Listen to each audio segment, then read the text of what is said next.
the streets of Chicago to the headlines of the world, you are now tuned into the rhythm of real thought. This is the Daily Mix. 15 minutes of uncut perspective starts right now.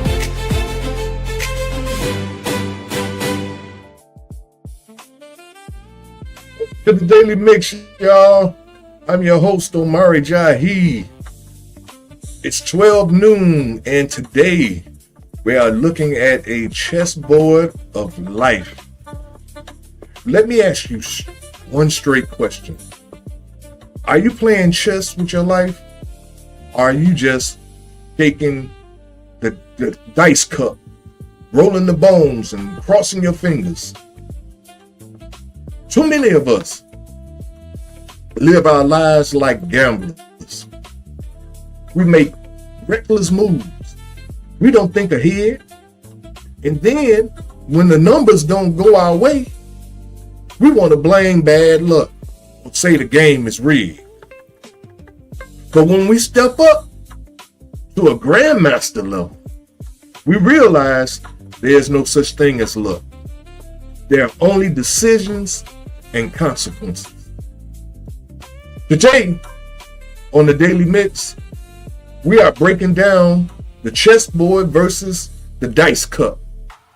Strategy versus luck. It's time to stop gambling on our future, y'all. Take ownership of your peace and learn how to map out your next move. Let's get into the mix, y'all.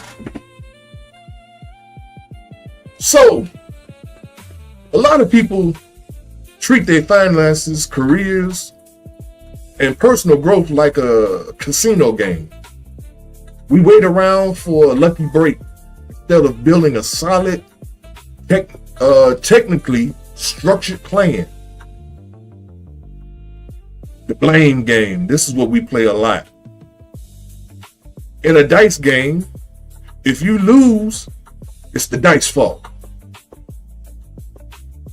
This mindset lets people off the hook. They use excuses like the timing wasn't right or the system held me back. Check their egos.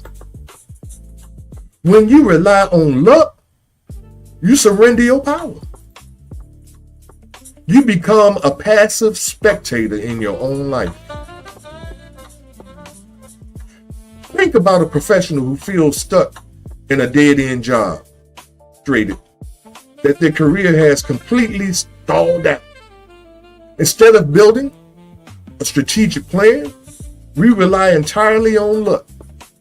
We tell ourselves, I'm going to go and keep my head down, and I'm going to work hard, and hopefully management will finally notice me and offer me a position, a promotion, or maybe a headhunter will randomly find my LinkedIn profile out of the blue, hand me a dream job. See, this is some asinine crap. I hope none of y'all think like this. Because by operating this way, we have rendered our power to outside forces. We are sitting in the audience waiting for a supervisor or recruiter to make a move for us. Months, sometimes years pass by, nothing changes. And we become a bitter, passive spectator watching our own career pass us by, blaming bad luck or corporate politics for our stagnation. A strategic thinker now runs an immediate audit on the situation and takes control of the board.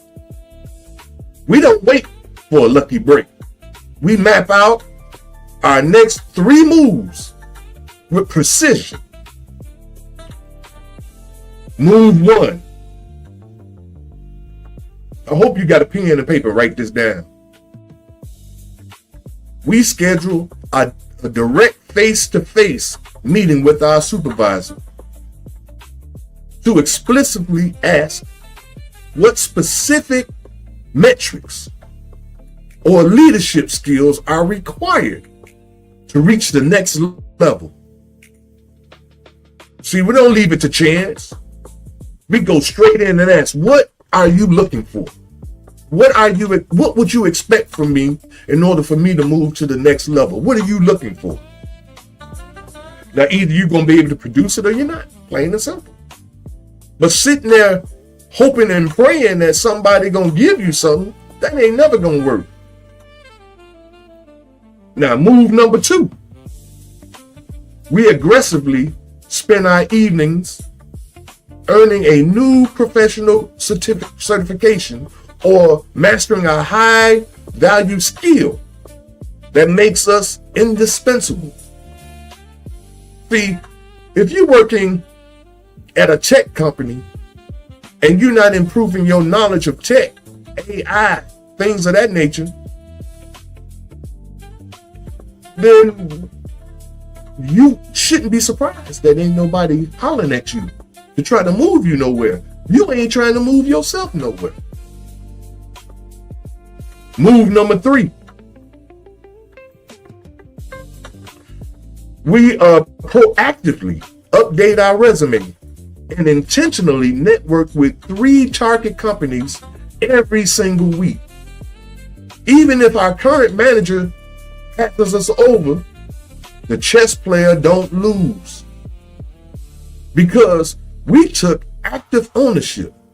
We built the credentials, the strategy, and the connections to clear our own moves to a better position somewhere else. See, we ain't just sit back waiting for an instance or a miracle to happen. We don't cross our fingers and hope for a change. We dictate it. On the chessboard, there's no hidden information and no random rolls. Every single outcome, whether you win the queen or you get trapped or you checkmate the king, it is a direct result of a choice you made.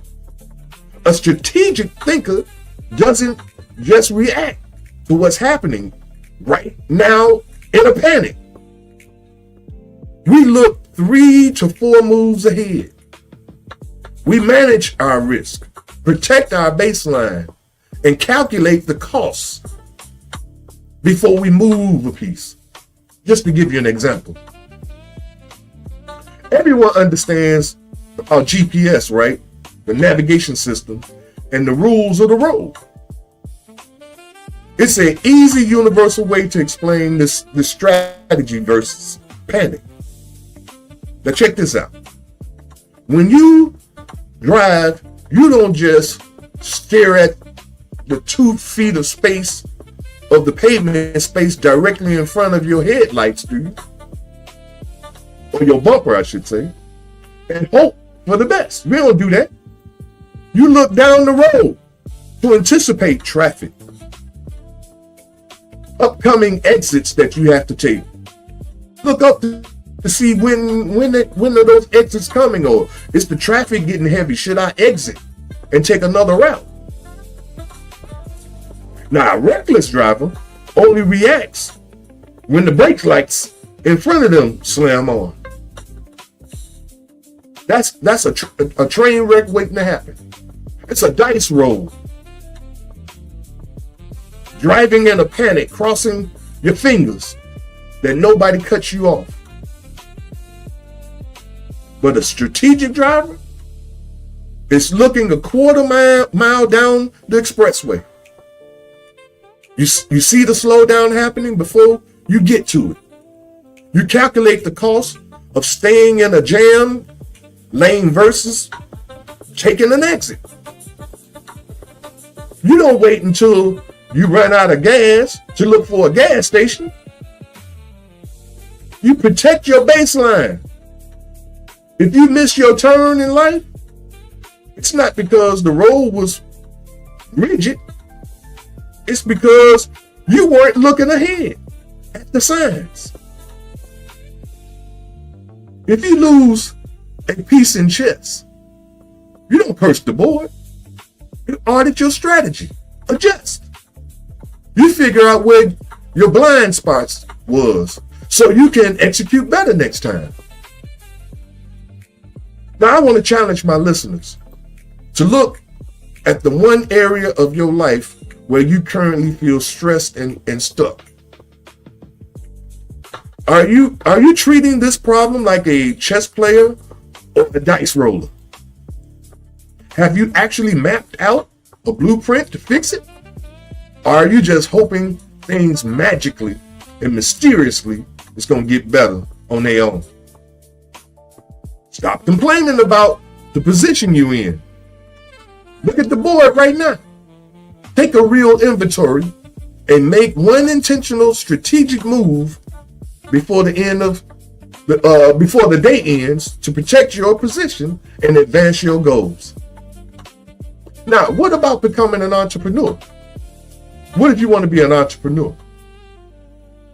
When a strategic, chess-minded individual decides to step away from a traditional 9-to-5 grind to become an entrepreneur, they don't just walk into their boss office and quit on a whim and cross their fingers, hoping that entrepreneur is going to pan out. That would be like rolling the dice. Instead, they will begin that business on the weekend or at night if they work during the day. They would analyze the situation, calculate the risk, and secure their position before making a single public move. Now, here's the exact step-by-step blueprint. I'm going to map it out for you. A strategic mind takes to transition from an employee to a successful entrepreneur. This is the steps. Step 1. Before you ever launch a business, you should run a strict audit on your current situation. You don't view your day job as a prison. You should view it as your primary investment. You calculate your exact monthly survival number. Housing, food, insurance, and use that steady paycheck to build a blueprint. Look at your current job and ask, what high-value skills, industry insights, or operational structures can I master on someone else's dime before I leave? See, if you're working at a tech company, and in that tech company, they work with spreadsheets, they work with Microsoft Word, Excel, PowerPoint, but you don't know nothing about that. You can learn that while you're on that job, because you may need that in your entrepreneurial situation. That's what it's saying. Learn something while you're doing what you're doing on your job. Learn something that you can carry over to your entrepreneurship situation.